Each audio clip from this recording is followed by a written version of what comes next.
Hello everyone, welcome to another video from my food forest here in Sydney, Australia. I'm recording this video in the middle of January 2025, and in last 1 week we had absolutely enormous amount of rain. Everything is happy. It's middle of the summer, so all these fruit trees needed some water to perk up. So everything is very happy at the moment. In this video, I want to talk about the importance of disease resistant trees. So, the favorite fruit tree for me is the one that does not require me to do much work. It just grows on its own. Maybe I need to provide water and protect it from the pest once the fruit sets. But other than that, I don't have to go in and spray everything all the time. So, when I say disease resistant, I don't mean that it is resistant to fruit fly or birds or even small insects like aphids or scale. I mean it is resistant to bacterial or fungal diseases, mainly fungal diseases. So, to give you an example, we all love to grow the mangoes, and there are so many varieties of mangoes. If you love the Indian Pakistani mangoes, the Alfonso and Kesar, all these things, you want to grow that mango, and there's nothing wrong with it. But we need to keep in mind when we are planting that kind of a mango tree, uh, it is a commitment for next 3 to 5 years at least before you start getting any substantial amount of fruit. And the mango tree that you have just planted is going to require moisture, protection from initially from the elements, and constant spraying to protect from the fungal diseases. In case of mangoes, it is anthracnose and bacterial black spot. So, some of these Indian mangoes, which I love by the way, are highly susceptible to these fungal diseases, and if I plant them, and actually I did, they were just getting disease all the time. As soon as the summer comes up and there is a lot of rain like we had last week, these trees will get either the bacterial black spots, so the leaves will turn black, or the anthracnose, which will affect the fruit as well. So even if we get the fruits, we need to constantly spray copper to protect from it. Now, what do you do about it? So, to give you an example, in case of the mangoes, here I have a mango tree called Glen mango.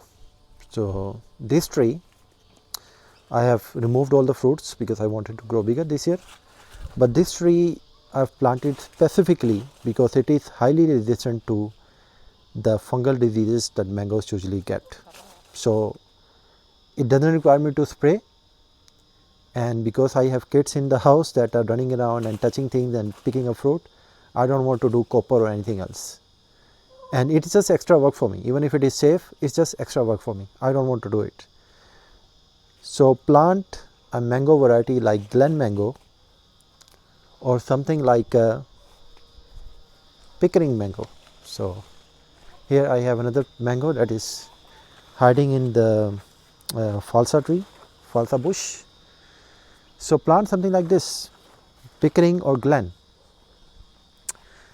If you plant Alfonso, then you're looking at other problems. Similarly, let's check out the grapes. So this grape variety that I have, I didn't know at that time, but it is highly susceptible to powdery mildew, which is another fungal / bacterial disease where the leaves get white substance. So this one is not fully affected yet, but you can see probably there is some of that mildew appearing. Now, in case of grapes, there are so many other varieties that are now available, which don't get powdery mildew, which are resistant to powdery mildew, like the one I'm going to show you now, which is pink Iona grape. So, making my life easier, I will be removing that other grape variety and I will be planting this pink Iona grape, which is not going to get the powdery mildew and save me work.